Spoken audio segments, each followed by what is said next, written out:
नमस्कार, मैं प्रोफेसर रामबख्श, भारतीय भाषा केंद्र, जवाहरलाल नेहरू विश्वविद्यालय, नई दिल्ली। आज हम साहित्य का इतिहास दर्शन पर प्रश्न पत्र के अंतर्गत नावर सिंह की इतिहास दृष्टि की चर्चा करेंगे। नावर सिंह हिंदी के बहुत महत्वपूर्ण आलोचक हैं और इस इकाई में हम उनकी इतिहास संबंधी, विशेष रूप से साहित्य इतिहास संबंधी उनकी दृष्टि का विश्लेषण और मूल्यांकन करेंगे। इस इकाई के अध्ययन के उपरांत आप नावर सिंह की इतिहास संबंधी मान्यताओं से परिचित हो सकेंगे, साहित्य के इतिहास लेखन के नावर सिंह के दृष्टिकोण को समझ सकेंगे और इतिहास और आलोचना, इतिहास और परंपरा, प्रासंगिकता और आदि साहित्य इतिहास की समस्याओं पर नावर सिंह के विचारों को समझ पाएंगे। नावर जी हिंदी के बहुत चर्चित और महत्वपूर्ण आलोचक हैं। कुछ लोग उनका समर्थन करते हैं, कुछ उनका विरोध करते हैं, कुछ सहमति है, कुछ असहमति है, लेकिन जब भी वो कुछ बोलते हैं तब या कुछ लिखते हैं तब उनकी बातों का हिंदी संसार नोटिस लेता।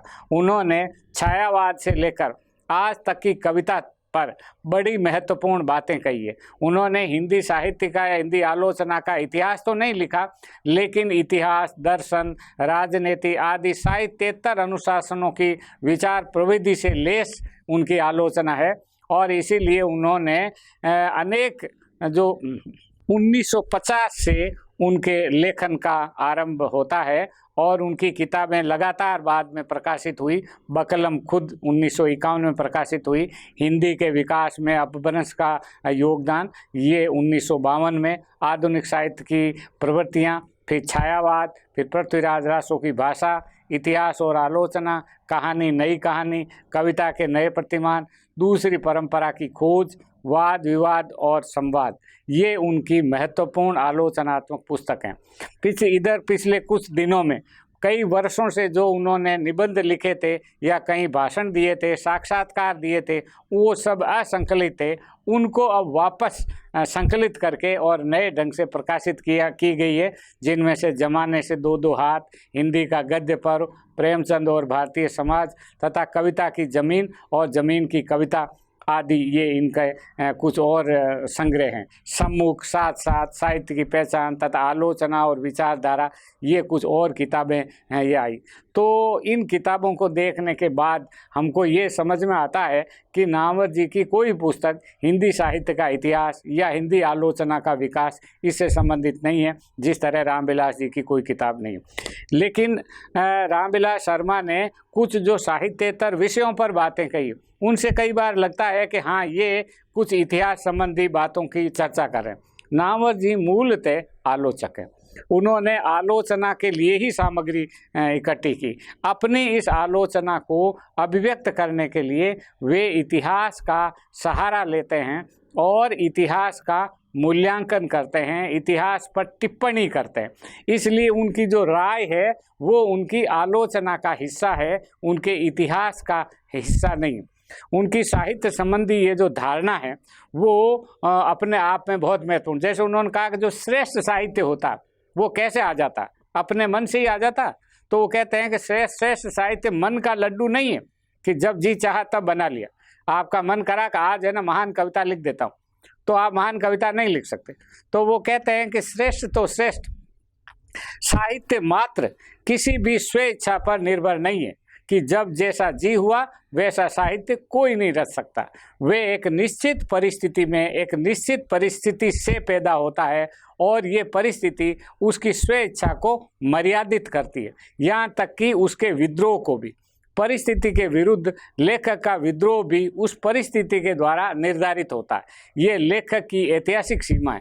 मन के लड्डू खाने की अपेक्षा अपनी साहित्यिक सीमा को समझने और समझकर बदलने की कोशिश करने में ही अधिक स्वाद है। ये वक्तव्य उनका इतिहास और आलोचना में हमें देखने को मिलता है। अपने इस कथन में नावर सिंह ये समझाना चाहते हैं कि साहित्य के समानांतर हर युग में एक साहित्य का बोध भी होता और साहित्य का ये जो बोध है, इसका निर्माण अतीत की जीवंत स्मृति के साथ हुए परिवर्तनशील एवं जागरूक वर्तमान के मेल से होता है। इसलिए साहित्य और इतिहास के आपसी संबंध की इस समझ के सहारे ही नामवर जी साहित्य के इतिहास की भी अपनी एक स्पष्ट समझ रखते हैं। साहित्य और इतिहास के आपसी संबंध की इस समझ के सहारे ही नामवर सिंह साहित्य के इतिहास की भी अपनी एक स्पष्ट समझ रखते हैं कि साहित्य के इतिहास का काम अतीत की जीवंत स्मृति और जागरूक वर्तमान के मेल से विकसित संश्लिष्ट साहित्य बोध की व्याख्या करना। इसलिए वो जो समसामयिक बोध है, अपने समय का, अपने वर्तमान का बोध है, और अतीत जो मृत नहीं हुआ, जिसकी स्मृति जीवंत है, उस स्मृति का मेल, इससे जो है वो साहित्य बोध की व्याख्या हो सकती है। नामवर जी ने अपने आलोचकीय जीवन के आरंभिक दौर में 1952 में एक लेख लिखा था, इतिहास का नया दृष्टिकोण। इस लेख में उन्होंने उस समय तक के महत्वपूर्ण मान लिए गए हिंदी साहित्य के इतिहास ग्रंथों पर अपने विचार रखते हुए साहित्य के इतिहास लेखन के लिए द्वंद्वात्मक प्रणाली पर आधारित ऐतिहासिक भौतिकवादी दृष्टिकोण को अपनाने की आवश्यकता बताई थी। उस समय नामवर जी एक तरह से कहना चाहिए कि परंपरागत मार्क्सवादी की तरह से अपना विचार व्यक्त करते हैं।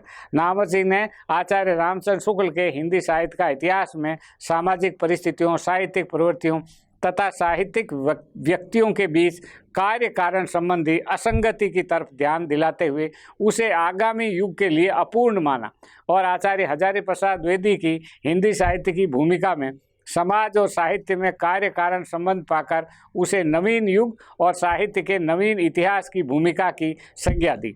अपने एक साक्षात्कार में उन्होंने इसे और पुष्ट करते हुए बताया कि साहित्य में इतिहास मेरी मुख्य चिंता थी। साहित्य का इतिहास लिखना इतना महत्वपूर्ण नहीं था जितना साहित्य का इतिहास समझना, और ये वीर गाथा काल और भक्ति काल और रीति काल और भारतेंदु मंडल काल, और जिस तरह से विभाजन कर दिया गया था और फिर मुसलमानों का हमला हुआ तो इतिहास बदल गया। इसका जवाब मुझे रामचंद्र शुक्ल नहीं देते कि क्यों 1000 ईस्वी के आसपास संस्कृत और प्राकृत का वर्चस्व समाप्त हुआ और क्यों लोक भाषाएं साहित्य का दर्जा प्राप्त कर सकी। इसका जवाब रामचंद्र शुक्ल के पास नहीं है। इसका जवाब किसी के पास नहीं है। क्यों हिंदी ही नहीं बल्कि समूचे भारतीय इतिहास में लोक भाषाएं पहली बार साहित्यिक गौरव के साथ आई, और इसको साहित्यिक गौरव दिलाने में आधे से ज़्यादा लोग वे हैं जो बेपढ़े लिखे हैं, छोटी जातियों के लोग हैं। उनका लोक साहित्य कभी साहित्य क्यों नहीं माना गया? ये सवाल मुझे परेशान करते थे। तब मुझे लगा कि मार्क्सवाद में शायद इसका हल हो, क्योंकि मार्क्सवाद इतिहास दर्शन है। वो दुनिया के इतिहास को, जो राजाओं की कहानी मालूम होती है, उस साहित्य का एक पैटर्न उन्होंने ढूंढता है, उसकी प्रगति, परिवर्तन और विकास की व्याख्या कर सकता है। ये नामवर सिंह ने अपनी बात बात में बात नामक पुस्तक में उन्होंने कहा। नामवर सिंह अनुसार चूंकि समाज ने साहित्य को उत्पन्न किया, साहित्य ने समाज को नहीं, इसलिए मुख्य समस्या इस बात को पड़ताल करने की है कि कोई साहित्यिक कृति प्रभावशाली होने से पहले उत्पन्न कैसे हुई, क्यों उत्पन्न हुई। क्यों तुलसीदास को किसी समय लगा कि मुझे एक रामचरितमानस लिखनी चाहिए। वो परिस्थितियां बहुत महत्वपूर्ण हैं। साहित्य के इतिहास से जुड़े इस जरूरी प्रश्न का समाधान पाने के लिए ही नामवर सिंह ने द्वंद्वात्मक भौतिकवादी यानी भौतिकवादी दृष्टिकोण से द्वंद्वात्मक प्रणाली की बात की। नामवर सिंह अनुसार इस दृष्टिकोण की अपनी कुछ विशेषताएं, जिसमें से पहली ये, किसी वस्तु, व्यक्ति, घटना या विचार को अन्य वस्तुओं, व्यक्तियों, घटनाओं वे विचारों के अविभाज्य अंग के रूप में देखना। दूसरा, उन्हें गतिशील, परिवर्तनशील व क्रमबद्ध रूप में देखना। तीसरा, विकास क्रम को ऊर्ध्वमुखी रूप में देखना। चौथा, इनमें असंगति और अंतर्विरोध देखना। ये जो है इतिहास की जो घटनाएं हैं, इनके बारे में उनकी समझ थी। नामवर जी ने अपनी इतिहास दृष्टि से हिंदी साहित्य के इतिहास में काल विभाजन की प्रचलित प्रविधि पर भी सवाल खड़े किए। नामवर जी ने सब जगह पर बहुत अच्छे अच्छे सवाल खड़े किए, और उन सवालों के कारण आगे बहुत सारे लोगों ने कुछ लिखा भी। तो उनका कहना था कि सबसे खराब तो हिंदी साहित्य के इतिहास का संदर्भ है। हमने मध्यकाल को पूर्व मध्यकाल और उत्तर मध्यकाल में बांट दिया। ऐसा हमने अपनी सुविधा के लिए किया कि भक्ति काव्य अलग हो जाए तो रीति काव्य को हम खास तौर पर पतन का काव्य कह सके या दिखा सके। जबकि हम भूल जाते हैं कि इसी काल में, जिसे पूर्व मध्यकाल कहा जाता है, विद्यापति और अमीर खुसरो जैसे कवि हुए। फारसी की परंपरा की दृष्टि से ये दौर अत्यंत गौरवशाली है। संगीत को लें तो खुसरो के साथ ख्याल गायकी शुरू होती है। स्थापत्य को लें तो इस काल में स्थापत्य कितनी ऊंचाइयों तक पहुंचता है। दक्षिण के मदुरई का मीनाक्षी मंदिर, उड़ीसा का कोणार्क मंदिर विशाल इस स्थापत्य की निशानी। इस समय मूर्ति कला पूरी समृद्धि पर रही। अतः जिसे हम तथाकथित मध्यकाल कहते हैं और जिसके प्रति हमारी दृष्टि ओरिएंटल दृष्टि है, ये बदलनी चाहिए। इतिहासकार इसे बदले न बदले वे जाने, पर साहित्य व संस्कृति का इतिहास लिखते समय हम यूरोप के उस मॉडल को छोड़ दें और रीति काव्य को भारतीय दृष्टि से मध्यकाल का हिस्सा मानकर अपनी दृष्टि बदलें। नामवर सिंह ने आश्चर्य प्रकट किया कि जिसे हमारे इतिहासकारों ने उत्तर मध्यकाल कहा है, गदर के पहले तक का काल, वो उर्दू शायरी में नज़ीर, अकबराबादी, मीर और गालिब का काल है, गोल्डन पीरियड है। ठीक उसके समानांतर हिंदी में जो कविता लिखी जा रही है उसे कायदे से स्वर्ण युग कहने के बजाय पतन का काव्य कहा जाता। तो उनका कहना यह है कि ये बड़ी अजीब बात है कि हम फ्यूडल आर्ट को, फ्यूडलिज्म को खराब समझते हैं और आधुनिक बुर्जुआजी को अच्छा मानकर चलते हैं। ये भूल जाते हैं कि कभी कभी इस पूरी लड़ाई में मामला उलट भी सकता है। हम लोगों ने साहित्य, कला और काव्य को जांचने परखने के जो आधार विकसित कर लिए हैं, वे नितांत गैर साहित्यिक और क्रूड सोशल व पॉलिटिकल समझ पर आधारित है। इतिहास के बारे में ऐसी इकरी धारणा को नामवर जी ठीक नहीं समझते कि सामंत युग का साहित्य सामंती होता है और पूंजीवादी युग का साहित्य पूंजीवादी। उनके अनुसार हर युग के अंतर्विरोध हुआ करते हैं और ये जरूरी नहीं है कि आर्थिक ह्रास के समानांतरी राजनीतिक ह्रास हो और राजनीतिक ह्रास के समानांतरी सामाजिक ह्रास हो और इन तमाम चीज़ों के साथ सांस्कृतिक ह्रास भी हो। कोई आवश्यक नहीं है। राजनीति में, समाज में, अर्थतंत्र में पतन के समय में भी महान साहित्य का सर्जन हो सकता है क्या, और क्यों नहीं हो सकता। और जो उदाहरण एक भाषा के, एक ही जगह की भाषा थी उर्दू और हिंदी, एक भाषा में पतन है, दूसरी भाषा में श्रेष्ठ साहित्य लिखा जा रहा है, तो इस अंतर्विरोध पर उन्होंने उंगली रखी और कहा कि ये जो समझ है, जो एक आम हिंदी पाठक की समझ है, उस समझ पर उन्होंने प्रश्न उठाया। नामवर जी कहते हैं कि किसी भी आलोचक के प्रसंग में ये महत्वपूर्ण नहीं हुआ करता कि उसके निष्कर्ष क्या हैं, उस निष्कर्ष के पीछे की जो चिंतन प्रणाली है वो क्या है, उसका महत्व अधिक है। इतनी मोटी सी बात भी लोगों के दिमाग में नहीं आती कि संपूर्ण साहित्यकारों और साहित्यिक कृतियों का लेखा जोखा ही इतिहास नहीं है, बल्कि किसी एक साहित्यकार अथवा एक कृति का समुचित मूल्यांकन भी इतिहास हो सकता है। क्योंकि मुख्य प्रश्न ऐतिहासिक परिप्रेक्ष्य का है। वास्तविक आलोचक किसी एक कृति का मूल्यांकन करते समय परोक्ष रूप से साहित्य की समस्त कृतियों का मूल्यांकन करता है। यदि वे ऐसा नहीं करता तो वे मूल्यवान ही नहीं है और उसके अंतर्निहित प्रतिमान में कहीं न कहीं असंगति है। समझ सकना कठिन नहीं है कि नामवर सिंह ये कहना चाहते हैं कि आलोचना समय समय पर अपनी परंपरा का पुनर्मूल्यांकन किया करती है और हिसाब से अपनी समूची साहित्यिक परंपरा का जो नए कक्षा है, जो नक्शा है, उस नक्शे को समय समय पर सुधारती बदलती है। दूसरी परंपरा की खोज में नामवर जी ने हजारी प्रसाद द्विवेदी के कबीर संबंधी चिंतन की चर्चा करते हुए अपनी इस मान्यता को और पुष्ट किया। उन्होंने कहा कि इस चिंतन के क्रम में द्विवेदी जी जहां परंपरा से प्राप्त हिंदी साहित्य के इतिहास के मानचित्र को बदलकर एक दूसरा मानचित्र प्रस्तुत करते हैं, वहीं साहित्य संबंधी भी एक नई मान्यताएं सामने आती। इस प्रकार नए इतिहास के साथ आलोचना का एक नया मानवीय दृष्टिकोण होता। कबीर के साथ इतिहास की एक भिन्न परंपरा ही नहीं आती, साहित्य को जांचने परखने का एक प्रतिमान भी प्रस्तुत होता है। यहाँ पर एक चीज़ और महत्वपूर्ण है कि इतिहास और आलोचना संबंधी जो यूरोप में बहस हुई थी स्क्रूटनी पत्रिका में, उस पत्रिका के जो बहस है, उस बहस की गूंज भी कहीं कहीं हमको नामवर जी के इस चिंतन में देखने को मिलती है, जिसमें वो कहते हैं कि आप एक कृति के माध्यम से आप पूरे इतिहास की पुनर्व्याख्या कर सकते हैं। तो आवश्यक नहीं है कि जो हिंदी साहित्य का इतिहास नाम से विद्यार्थियों के लिए किताबें लिखी जाती है वो तो इतिहास हो, और एक कबीर का जो विश्लेषण अगर हजारी प्रसाद द्विवेदी करते हैं तो वो इतिहास नहीं हो। वो कहते हैं कि वो भी इतिहास है और वो इतिहास में सार्थक हस्तक्षेप है। और इसके द्वारा नामवर जी कहना चाहते हैं कि जो आलोचना है वो साहित्य में अधिक गहराई से इतिहास को प्रभावित करती है और इसलिए महत्वपूर्ण वो आलोचना है, उस आलोचक का परिप्रेक्ष्य है और वो किस तरह से दखल देता है उसकी तरफ वो ध्यान देते हैं। इतिहास दृष्टि और युग बोध को ध्यान में रखते हुए नामवर जी ने लिखा कि अपने युग की रचनात्मकता में संलग्नता, साझेदारी और उस दौर के राजनीतिक और सामाजिक आंदोलनों से संबंध, युग के साहित्य सृजन में उनकी भूमिका, इसी से साहित्यकारों और आलोचकों की साहित्य दृष्टि निर्धारित होती है। साफ शब्दों में उन्होंने कहा कि इतिहास वही लिखता है और लिख सकता है साहित्यिक इतिहास जो इतिहास बनाने में योग दें। यदि आप स्वयं इतिहास से तटस्थ हैं, आप जो साहित्य लिखा जा रहा है उससे तटस्थ हैं, तो आप साहित्य का इतिहास नहीं लिख सकते।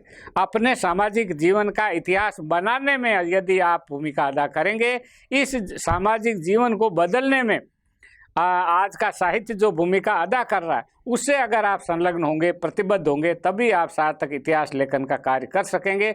वरना आप एंटीक्वेरियन की तरह काम करेंगे, आप एक अतीतवादी यानी गड़े मुर्दे उखाड़ने वाले आलोचक होंगे। अब यहाँ पर एक नई स्थापना नामवर जी करते हैं कि जो इतिहास का निर्माण करता है वही इतिहास का लेखन भी करता है। अब साहित्य के हिसाब से इतिहास का निर्माण तो रचनाकार करता है, साहित्यकार करता है, और इसी तरह दूसरे लोग करते हैं और उनसे जुड़े हुए लोग करते हैं।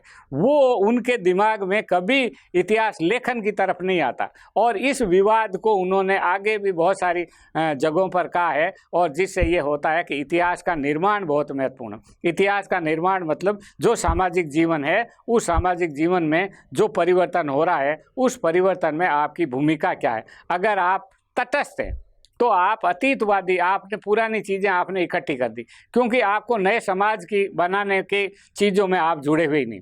उनका आशय यह है कि वास्तविक इतिहास दृष्टि समकालीन रचनात्मकता की पहचान से ही मुकम्मल बनती है। आपकी को इतिहास दृष्टि तभी मिलेगी जब आप समकालीन चीज़ों को जानते हो और समकालीनता पर जो ये उनका आग्रह है वो समकालीन परिवेश से निरंतर परिवर्तित होते हुए परिप्रेक्ष्य को ध्यान में रखता है और इतिहास दृष्टि को भी इस परिवर्तन के साथ में स्वयं को परिवर्तित करना होता है। नामवर जी ने पृथ्वीराज रासो के मूल्यांकन के प्रसंग में अपनी इस इतिहास दृष्टि का परिचय दिया। उनके अनुसार इस प्रकार पुराने रासो संत भक्ति काव्यों की भांति सामान्य जन जागरण की उत्थानशील भावना का प्रतिबिंब न होते हुए भी ह्रासोमुखी सामंती शक्तियों के अंतर्विरोध का चित्रण करने वाला महाकाव्य।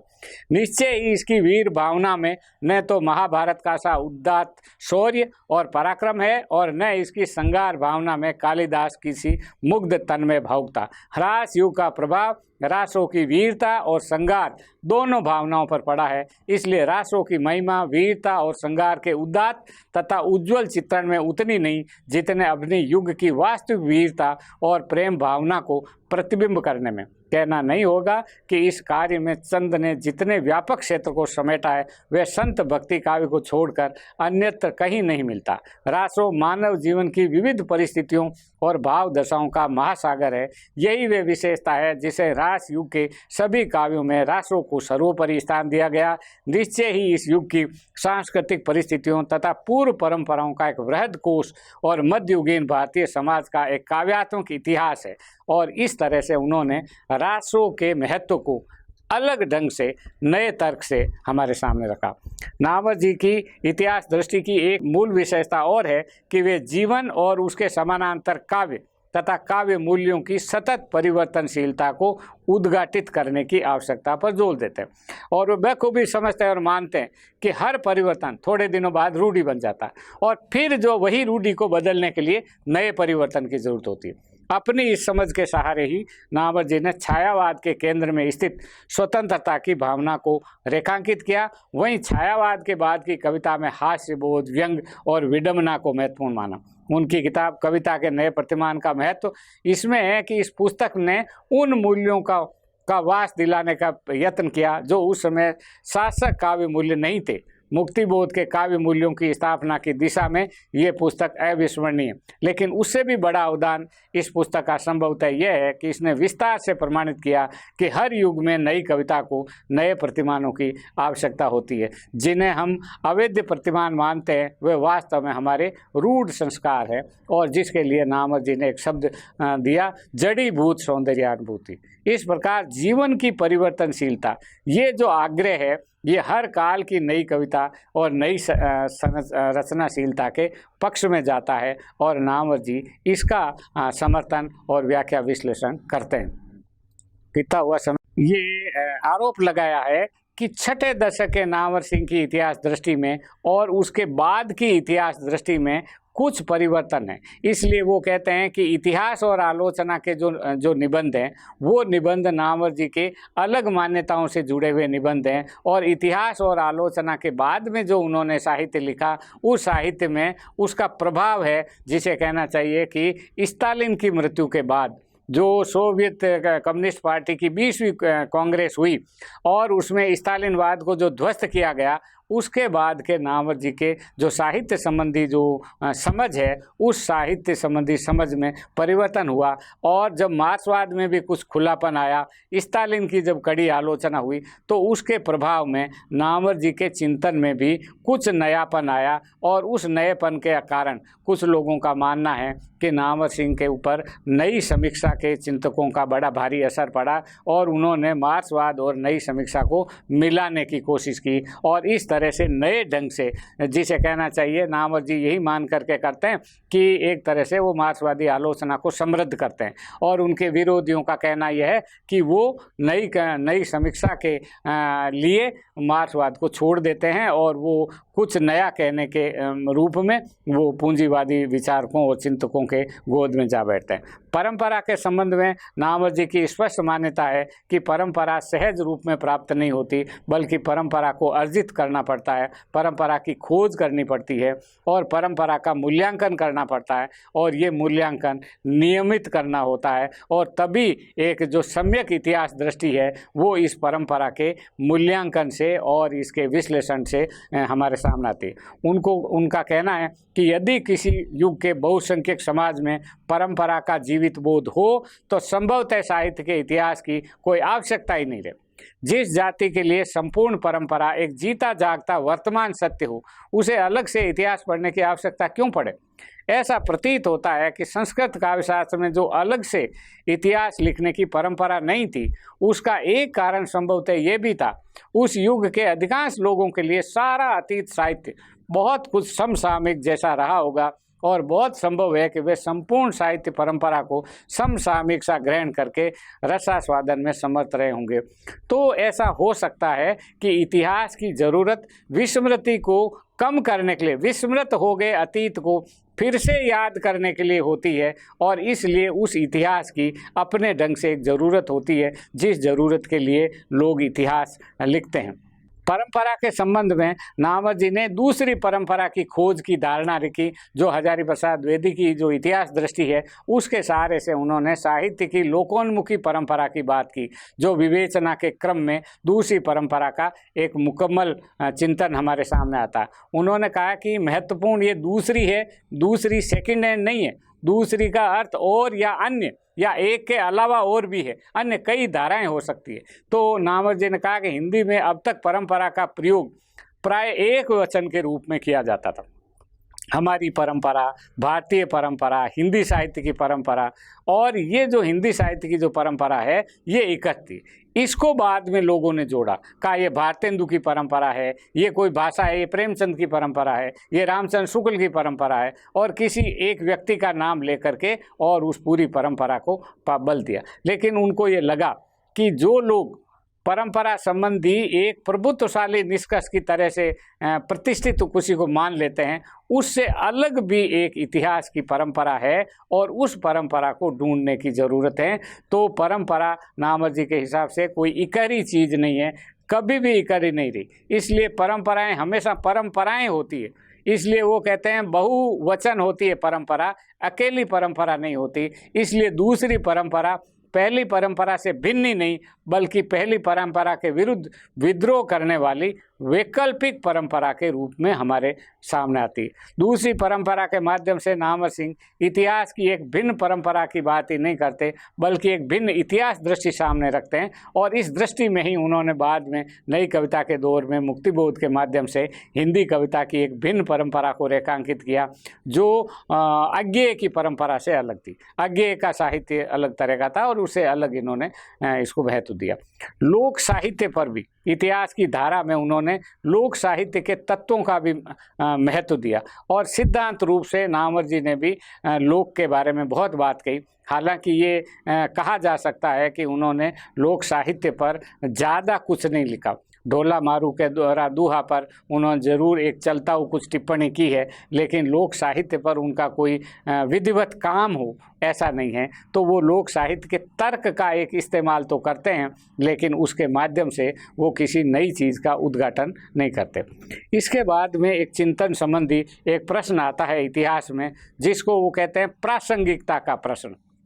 और प्रासंगिकता की ये धारणा है, इसके ऊपर ब्रेख्त के सिद्धांतों का असर है। ब्रेख्त की मान्यता है कि जितना ही हम अपने समय के अधिक से अधिक उपयुक्त नए प्रकार के आस्वाद के प्रति अपने आप को अर्पित करते हैं, पुराने नाटकों का हमारा आनंद उतना ही बढ़ता जाता है। जब हमारा रंगमंच अन्य युग के नाटक खेलते हैं तो दूरी को खत्म कर देना चाहते हैं, अंतराल भर देते हैं, भेद मिटा देते हैं, लेकिन हमें जो आनंद मिलता है वे तुलनाओं में, दूरी में और असमानता में मिलता है।